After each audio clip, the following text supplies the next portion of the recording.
Hi, I'm Rachel Lancaster, and this is the Magnificent Midlife podcast. This is where we celebrate women in midlife and beyond. We challenge the status quo and bash those negative stereotypes about being an older woman. We're not over the hill at 40, 50, 60. We're just getting started. And the world needs us now more than ever. I'll be talking all things midlife, about issues that matter, and sharing fabulous stories of amazing women doing very cool stuff. Now's our time.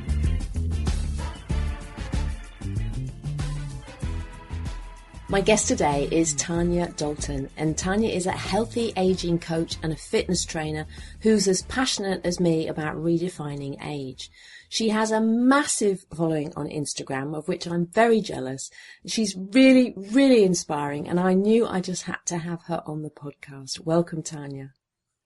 Thank you. I'm so excited to be here. As you know, I'm a long-time listener to your podcast, and I just love it. So I feel very privileged to be part of this. Oh, I love that. It's really lovely. And just before we hit record, you were telling me how much you liked my intro, and I was like, yay, fantastic. Yeah. That's what I like. So I don't need to shorten it at the moment. I love it. Brilliant. So I know that there was something bad that was the impetus behind you first becoming interested in how lifestyle can impact aging. Can you tell us about that? Yeah, sure. Well, 28 years ago, just actually the other day, my dad died of a sudden heart attack when he was only 47. And obviously it was a really devastating time for my family. My brother was only 8 at the time. And I mean, even today, it still impacts our life, not having my dad here. And so, yeah, a year after my dad died, I trained as a fitness instructor, and basically ever since then I've been researching, studying, driving people crazy, harassing them about aging well and looking after themselves, because I feel that if I can influence one person to make changes to their lifestyle that will prevent them from dying prematurely, then I'll be really happy. It's so important, isn't it? I mean, when I read that about you, which I didn't know before, it really struck a chord, because my dad didn't die young or that young, but he had a really bad older age from about 65 to 75. He died at 75, which was very young, I think, personally. It is young. But from 65 to 75, he was pretty much immobile, and he had not looked after himself. He'd not taken care of himself. So it really struck a chord when I read that, and I thought, wow, it is so important. But it's often these kind of experiences that make us sit up and take notice, isn't it? Yeah, definitely. I mean, it was life-changing for me, and as terrible as it was, it's also, it's allowed me to find my passion. And now that I'm 52, it's even more important for me, and I'm more passionate about it, and I think I can reach more people, because when I was 25, for example, not that many people took a lot of notice of me when I was telling them about healthy aging. Now that I'm 52 and doing it, I'm a little bit more credible, I suppose. I bet you wish that they would listen, though, don't you? Because actually, often it's the younger people that we want to listen. I want younger women to hear my message about menopause and all of that. So, yeah, we got some work to do on trying to convince them to listen to us still, haven't we? Yeah, I think that's changing, though, don't you? I mean, in the UK, I think it's in the school curriculum now, isn't it, about menopause? Yeah. So things are changing, thank goodness. And I think that's what, you and I are both part of, that we're helping to change the narrative about menopause and bring more attention to it. And then hopefully, women coming after us will be more prepared and be able to cope better than maybe I did, for example. So why are you so determined now to show women that menopause, it's not an end so much as a whole new beginning? Well, I think that in the past we've had some preconceived ideas about what aging means, that maybe that it's a time for us to slow down, gain weight, develop lifestyle diseases, but really science and the research tells us that that isn't the case, that it's not necessary. And I, for one, want to live, the rest of my life as vibrantly and actively as I can. And I think the average age for Western women is 51 for menopause. So, for example, if we live until we're 91, that's 40 more years that we're alive. And it's a long time to think that the best years are in the past. I know. I'm just not prepared to accept that. And I hope other people aren't either. Like, for example, my grandmother, when she was my age, she acted like an old woman, and she talked about death a lot, and she lived till she was in her 90s. So there was no need to be like that, if that makes sense. So it was, there was still so much living to do, and I'm not going to be, I'm not going to have the best years of my life before 50. I think they're just yet to come, and it's exciting. We have to change that about society, don't we? That drives me nuts, that this obsession that youth is better and older is less good. It's just so silly. So yeah, when you know what I think, but we get better with age, not worse. And it's just an upward trajectory. If we have our health, and that's the really crucial thing. That's why I think you do what you do, isn't it? Because if we have our health, then everything else is possible. Yeah, definitely. And that's one thing that I'm really big on. I don't necessarily want to have a long lifespan. I want to have a long health span, where I'm active until basically the day I die, I hope. I don't care about, for example, the way I look as much now. It's what I can do. I want to be traveling when we can, and sightseeing, walking around cities, sightseeing and hiking up mountains and things like that. And I want to still be doing that in another 30 and hopefully 40 years if I can.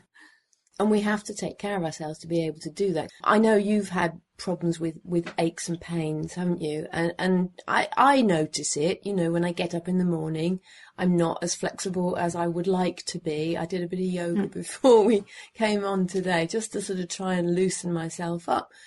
But there are things we can do, aren't there, to make sure that our bodies don't stiffen up. Whereas if we don't do them, they are going to stiffen up, which is exactly what happened to my dad. He didn't do anything. So he stiffened up, and then he got locked in that box. Yeah, definitely. And obviously, as we age, we are going to experience issues. I have an osteoarthritic toe joint, for example, but I'm not allowing that to stop me. I've seen quite a few doctors, and the ones that I like best always say that it is better for you to, keep pushing yourself and doing things than not, because even if it, it gets much, much worse, hopefully the technology will be there to, replace my toe joint eventually successfully. But it's so much better to keep moving. And, for example, osteoarthritis, it actually is better to move the joint so it doesn't stiffen up completely. And it's like our whole body. I think that's the same with our whole body. Even if we do have little issues, not doing something is much, is more detrimental than actually exercising and moving and being active. I find it amazing that you've got this issue in your foot and you are still as incredibly active as you are. Because I think have you signed up for an Ironman or something? Yes, I have. It's 14 weeks away now, which is very terrifying. A full Ironman triathlon. It's a terrifying thing. Now, sometimes I wonder why I've done this, but it's something, I don't know. I did a marathon when I was 47, which was the same age as when my dad died. It took me 30 years to finally have the courage to attempt that. And I think that was a pivotal point in my life, I suppose, that made me realise that I didn't have to be the best at something to actually still be able to achieve it. I always thought that I wasn't capable of doing something, but anyone is capable. If I'm capable of it, anyone is capable of it. And the full Ironman is just another huge challenge I'm going through. Kind of, it's physical, but it's also mental, like having to train. Yeah, I commenced training for the full Ironman basically at the same time my period ceased, and that was a bit of a disaster initially. I suppose my body didn't cope with the hormonal change, and I was struggling to cope with training, and my body composition was changing, and it was very hard. And then COVID struck, so it's been this 2-year quest for me, and just mentally to show that I can push through and keep going, and even risk not finishing the Ironman. I mean, I have to do it in 16 hours and 30 minutes, which sounds like a long time, but there's a really big, long race. So there's a chance I won't even get through some of the cutoffs and I might not do it, but that in itself has been great for me, because I was a bit of a perfectionist and didn't do things if I didn't think I would be good at them. And being able to get to even to the start line and risk not finishing is even that in itself is a huge achievement for me. So not just physically, but just mentally as well. I think it's, great. Probably be my one and only Ironman. But there's always other things. It kind of sets me up for doing other things that are hard in my life after that. I think that's remarkable. I mean, I really think it's remarkable. I think I have this crazy dream of trying to do a marathon. I did a half when I turned 50. And I'd love to do the marathon, but you can do it. I know you're going to say that, but I'm like, oh, crikey. I was going to, and then all sorts of shit started to hit the fan in the period leading up to the marathon. And I just thought, I can't do it. And actually, I listened to my body, and I hate giving up anything. I really hate it. And I told people I was going to do it. So I felt quite ashamed as well when I didn't do it, but I got over it. I was like, accepting it that that wasn't the right time to do it. But to do an Ironman, I mean, so tell me, what exactly does it entail? Because it sounds so scary. I feel scared even saying it myself, because I've always been sporty, but I've never been good at any actual sport in my whole life. So for me, even attempting this is quite funny. It's a 3.8 kilometre swim, 180 kilometre cycle, and then a marathon, then a 42.2 kilometre run at the end. After all of that, a full marathon right at the end. It's like, oh my God, I can't even do the full marathon without. But I love your approach to it, that you're going to give it a go, and you've already decided you're not going to beat yourself up if you don't complete it, because being a perfectionist can stop us in our tracks from doing things, and it's so daft, isn't it? It just doesn't make sense. Look, it's much better to do your best and have a go, and maybe not get to the final bit, but as you say, you've still succeeded because you've done that. Yeah, definitely. Just even getting through the training, and because it's excruciating sometimes. Like, it's really, for me, it's really hard. I'm not a natural endurance athlete, I suppose. So it's excruciating. But yes, getting to the start line and being able to commit to this training for the full 2 years, basically, that I'll have done it, it's been amazing for me. And I'll be a winner even if I don't finish. So I'm sure some of the listeners are going to be thinking, why on earth are you doing this to yourself if it's excruciating now? So tell me, why are you doing it? Do you know what? I don't even know. Sometimes I think I am going through a midlife crisis, but I don't know. It was just the marathon. I did the marathon, then I did a half Ironman triathlon. I've done a couple of those now. And it was just the next thing. I just want to do one. I just want to say I've done one. Like, it's like the marathon. People just want to do one. I just want to do, and I've probably got one more marathon left in my toe joints. So I thought I'll just do a 180 kilometre cycle and a 3.8K swim beforehand. And then I'm going to give up. Then I'm going to retire from that. And I haven't ever done a Olympic distance triathlon yet, which is I don't even know what it is. Maybe a 1K swim, a 40K bike ride, and a 10K run. I have never done one of those yet. So that's easy. I think I'll go back to that one. That'll be my first. I'll do the first of that after I've done the Ironman. That'll be like a walk in the park. That will. So when are you going to be doing this? When does the world need to stop and hold its breath and cheer you on? Hopefully in June. So I've had 3 events cancelled because of COVID in the last year. And so, at this stage, things are going well for it to be in June. So as long as we don't have one of our lockdowns that we can do now and then, everything will be good, hopefully. Fingers crossed. Yeah. Wow. So you talked about menopause being difficult for you. How has it been? What happened, and how are you now? Yeah. Well, menopause for me, I think it's been one of the most challenging times of my life, but it's also been, and I know some women don't feel this way, but it's also been the best thing that has ever happened to me. For a start, initially, because I was quite a healthy person prior to menopause, and I naively thought that I wouldn't be affected by any menopause symptoms, which I was completely wrong about. So I had quite severe particularly night sweats and probably mood swings. I mean, you know, sometimes you don't recognise them at the time. I'm sure my family did. And lots of little things. But I've used all of my symptoms as maybe my body telling me that I needed to make changes to my lifestyle or my diet or my exercise regime. So I've used it as a time where basically now I feel like I'm healthier than I was before menopause, because I've started to listen to my body. For example, I had quite good nutrition and exercise prior to menopause, but now I feel like I've also explored things like sleep, which I had neglected severely all of my life. And obviously, as you know, when you're menopausal, there's lots more sleep issues as well. That's made me really prioritise sleep. So my sleep's maybe not perfect yet, but it's definitely like now I get 7.5 to 8 hours sleep on average a night, whereas before menopause I lived on under 6, stupidly thinking that was okay, but it wasn't, obviously. It's not good for you to not sleep. And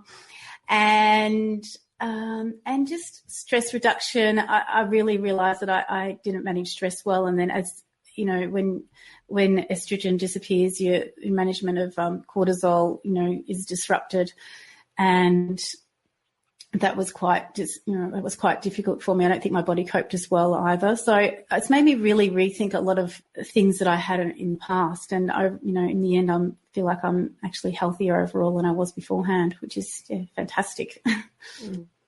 I think that's amazing.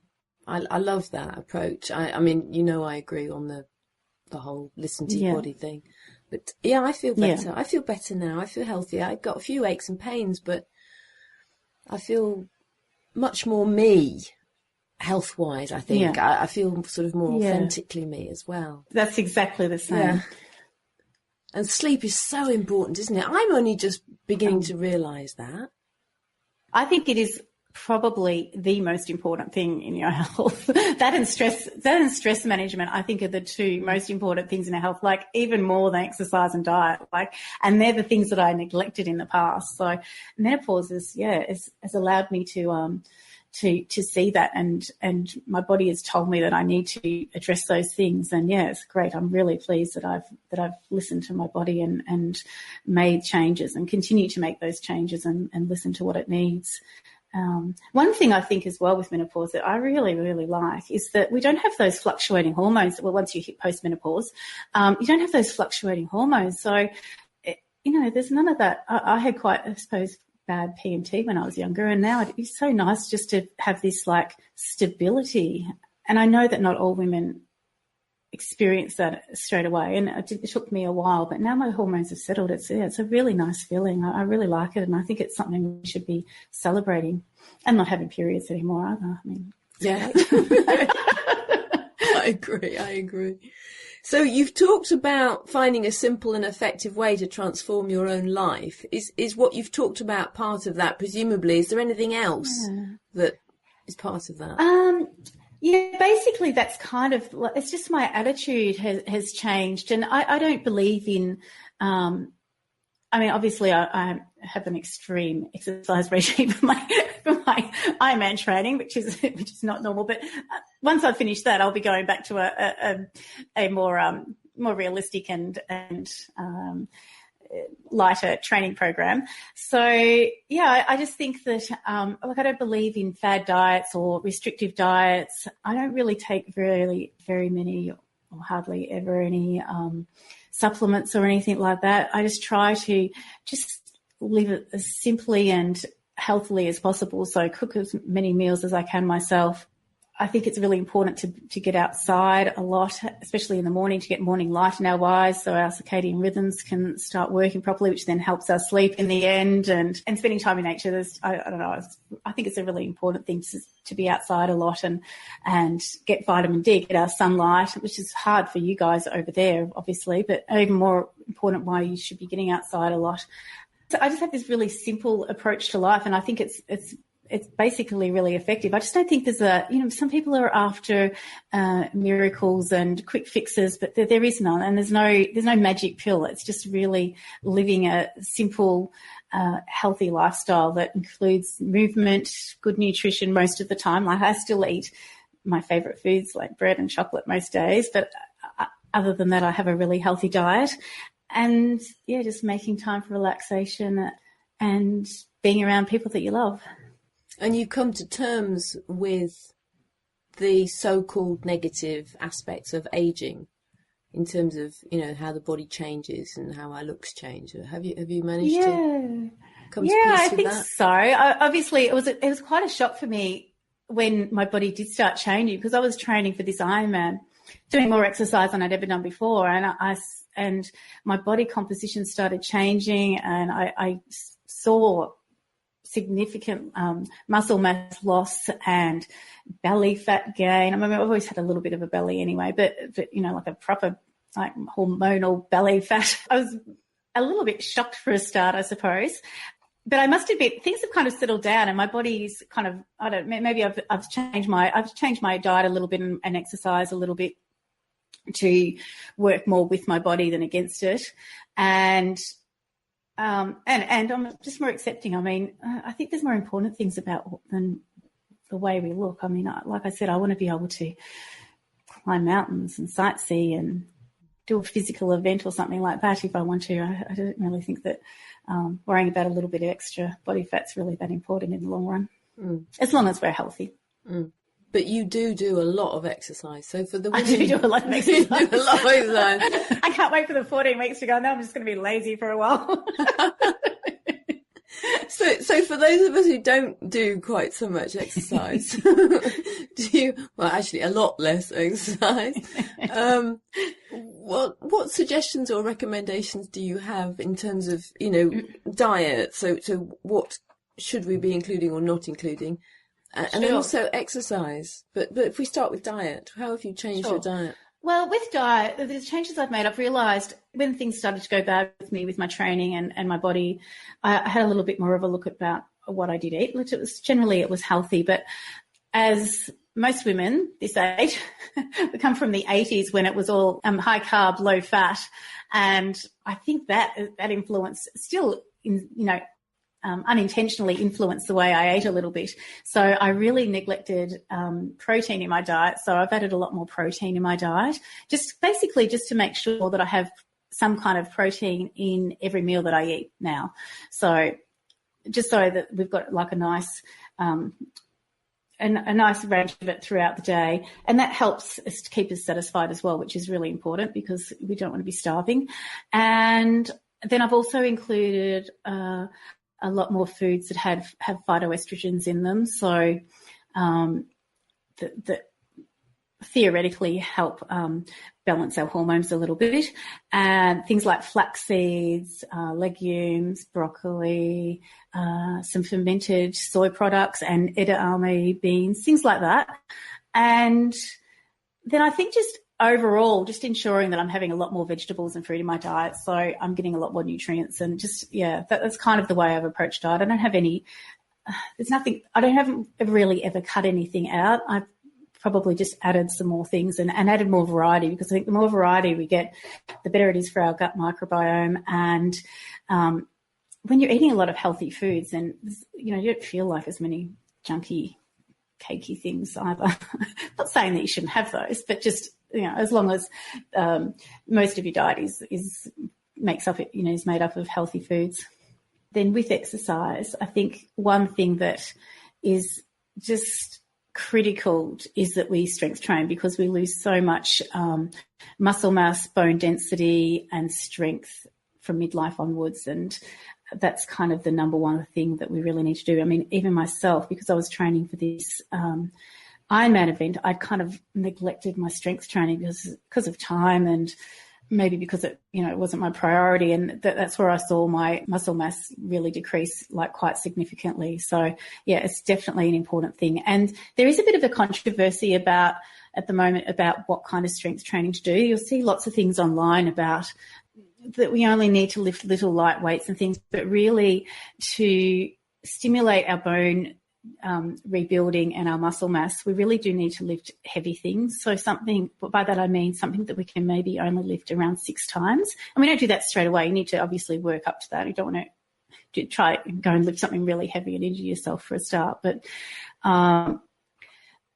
So we really need to kind of do those things. But our workouts as well, I think the days have gone where we thrash ourselves for an hour or two and so exhausted we can't move afterwards, because basically all that does is really increase our cortisol levels, which increases the stress in our body, which is counterproductive. So we try to keep the exercise sessions quite short but really effective. So doing heavy lifting and then adding some HIIT workouts, which is high intensity interval workouts. So they are the intense kind of ones, but not for very long. So even 10 to 15 minutes is all we need. And so I suppose once I've finished my Ironman, ideally I would probably do 2 sessions a week of maybe 15 to 20 minutes where I'm lifting something quite heavy.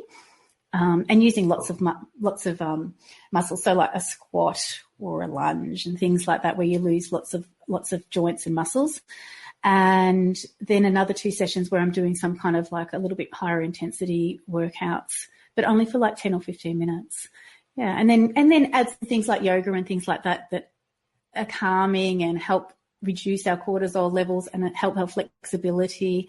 Or Pilates, something like that.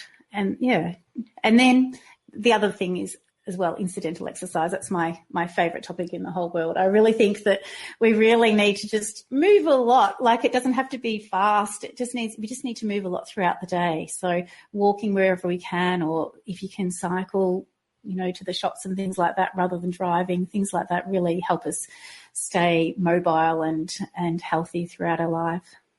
It's use it or lose it, isn't it? It really is. Definitely. When it comes to physicality. Yeah. So we can't go to the gym at the moment. So what do you recommend in terms of being able to do those things at home? Yeah, sure. Well, there's lots of things online that you can look up. But if I tried to do a push-up, that's hard. I can't do a proper push-up more than 6 times. So that is a weight. My body is a weight. So that's stimulating my bones and muscles, because that's a heavy weight. I'm trying to lift my whole body up 6 times. It's really hard. I'm not that actually great at push-ups. So you don't necessarily need a lot of equipment at home. I don't have heaps of equipment at home. So I've even, for example, used in the past some water containers that you take camping and hold them, and if just walking along with them is really hard, or a squat with them and things like that. So you can be really creative. Like, I don't know whether you've seen some of my workouts, but I've got old tires that I toss around and tires are really heavy and awkward. So you could get a tire and try to lift it above your head 6 times, and that's probably going to be plenty heavy enough. So there's so many things that you can do, and you don't really need expensive or a lot of equipment. Yeah, I love that, actually. Yeah, so everybody go and check out the Instagram feed, because it's pretty amazing. Yeah, I've seen you tossing the tires. That's very it's really it's great therapy as well. I bet. Yeah, it's like, wow. Do you have to be careful? It's not something I'd recommend someone that hasn't exercised to do, because you've got to have good core control and things like that. So yeah, don't go and just copy me without some kind of basic training. But yes, you don't have to throw them. You can just lift them up and things like that. So what can we do to strengthen our core and hopefully maybe try and get rid of some of that excess belly fat? Yeah, well, as you probably know, you can't really spot reduced belly fat. I'm glad you said that, actually, because I think I'm still trying to do that. Do you know what? In the back of my mind, I do too. That's just think, well, because when it hurts, you kind of think, oh, yeah, I must be going, but it doesn't. Well, with belly fat, I really do believe that stress has a lot to do with it, and our cortisol levels. So it sounds crazy, but you need to get your sleep and manage your stress to really help, because our body is trying to grab onto it and grab onto those excess calorie. But when we make cortisol, don't get me wrong, I don't know the exact science to this, but when our body is stressed, it releases cortisol instead of some other hormones that might help burn our calories. So then it retains it as fat, because it's in times of fight or flight. So it's really important as far as that goes, I think, to make sure you're getting your sleep and managing your stress really well. And then obviously working our core is lots of things like the plank kind of things, but you can do lots of other things so often when you do lots of different exercises. So I kind of, when you're doing a squat, it uses your core. When you use your core in a lot of exercises, so you don't have to just do your planks and things like that. And sadly, sit-ups don't really get rid of belly fat. Sorry. Sometimes it's just about being reminded, because I'm pulling my core in for dear life now, just talking to you. Just sitting and contracting your core muscles working your core. So it's like when you're doing, the yoga postures and things like that, you need to control your core to do the yoga postures and so you can do it just sitting still. You've talked about managing stress. So how do you manage your stress?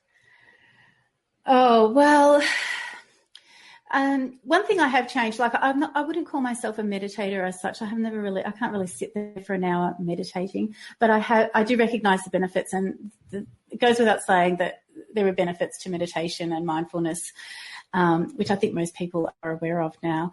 So I have reduced my perfectionist tendencies, and now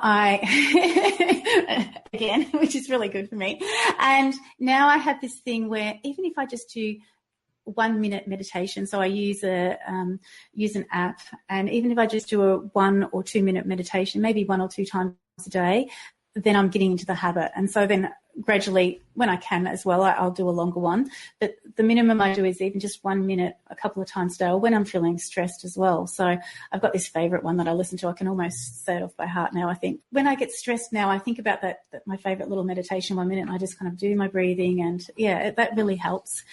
And so just can you share that meditation? Because I think everybody's going to want to know what that one is. What, say it? No. Is it a track that you listen to? The app and the track. Yes. So at the moment I've been using, I'm thinking, I can't. No, I'm not testing you on it. No. It's like, recite it right now in the middle of the podcast. It's really nice. I wish I'd written it down, because it's a really nice one. I love it. I love it. Anyway, you can look it up. I just use basically the free Insight Timer app a lot at the moment. I use a couple of others, but that's one I use. And then you can just search, like for example, you can search 5-minute guided meditations. And what's the one that I use? What's my favorite one? My favorite track? Well, we'll find it. We'll find it. And I'll put it in the show notes. I have a group that I've created called Beautiful Midlife, and I think people can actually access that. No one never has. I just kind of use it for myself to keep my favorite ones in it. And I think you can actually go into that and have a look at the little ones that I've been saving as my favorites. So the group is on Insight Timer. Yeah, so how exciting! I should go. Yeah, Beautiful Midlife. So I'm not sure. Yeah, I think other people can access it. I think someone could actually join that and have a look at the ones that I have chosen as my favourites. Yeah, brilliant. Oh, well, that's a fantastic so that's something resource. I've done. I just think you don't have to be sitting for an hour chanting to meditate. Like, even if you can just quiet your mind for a minute, even you get some benefits. And one of the other things, I mean, I do a variety of things to help with stress management, but one thing I think that has really been life-changing for me is just to be kinder to myself. And I know lots of people say that. I mean, I think as women, we're quite hard on ourselves, and we're quite, we have quite high expectations. And I think I've just kind of lowered my standards a little and just trying to be kinder to myself overall. Good for you. I've heard you talk about not being brave enough to live the life you live now when you were younger. Why is that? Again, going back to my perfectionist attitude, I suppose. I was kind of one of those could have, would have, could have, should have people and never actually did anything. And if I couldn't do things, be the best at them, I didn't do them at all. And sadly, I'm actually that talented at anything. So it meant I didn't achieve very much in my life. And then, when I approached 47, which was the age when my dad died, I thought, oh my goodness, if I only live a short life like my dad, it's nearly over, and I've really got to just start, living my life. And I read Brene Brown's book, which was quite a life-changing thing for me as well. And just the way she talks about vulnerability, and it's just kind of the way I always felt, but I never was brave enough to actually live that way. And I think menopause and midlife, both of those things have helped me get over that and just, I don't know, start showing the world the real me. That's lovely. Yeah, it comes back to that authenticity, doesn't it? I think we get that definitely. As we go through menopause, and we lose estrogen, which makes us do weird things. It's great. Don't you think it's great? I mean, I do. For all the negative things of losing it, there are negative things of losing estrogen, yes. But I think it, although we're still, and I think I might have heard you talk to someone about this on your podcast, although we're still mothers or have our responsibilities to other people, and we still have that nurturing kind of way, that the removal of estrogen, it allows us to become more straightforward, I suppose, and just, to be able to have the courage to say what we think and not stand back and hold our voices. Not compromise quite so much. Yeah, definitely. I think it's definitely a positive. It's great. Yeah. For women who, I know people are scared of losing their estrogen, and there are negatives, don't get me wrong, but there's a lot of positives as well. So what would you most like women to know? I want women to know that menopause is something that we can embrace rather than fear. I really do. I think it's so important. And also to live a healthy and vibrant life into old age. I think it really does come down to making fitness and health a priority and an everyday part of your life. But to remember that, by doing this, that we deserve to live our best lives, and we deserve to be fit and healthy. And it's never too late. It's just never too late. I want to be doing things when I'm 90. I don't want to be in a nursing home. I want to be living life and experiencing things still in my 90s, hopefully, maybe 100. We'll see. Thank you for listening to this episode of the Magnificent Midlife podcast. If you enjoyed it, please subscribe, share it, and leave me a review wherever you're listening. It really helps me get the message out. You can find out more information about this episode in the show notes at magnificentmidlife.com. That's also where you'll find strategies, support, and resources to help make your midlife magnificent. Get clarity on how to make the most of your next chapter. Help me change the world, one magnificent midlife woman at a time.